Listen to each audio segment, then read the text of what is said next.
Alright guys, so here's how to remove password protection from a Microsoft Word document. It's quite simple guys, so let's get started.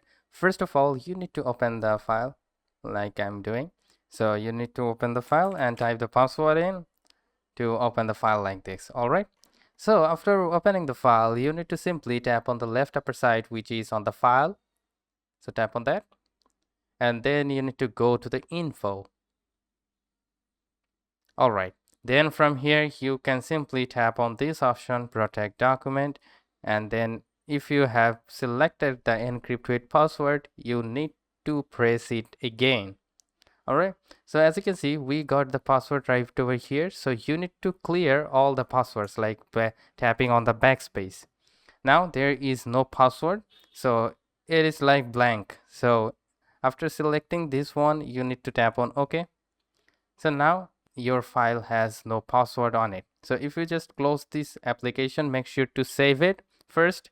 So save the document, and then if we reopen the file, as you can see there is no password at all. So that's easy and quick. So that's how you can do it. It's a very easy process and a straightforward process to do. So hope this video helps you out. If yes, please leave a like and we'll see you next time.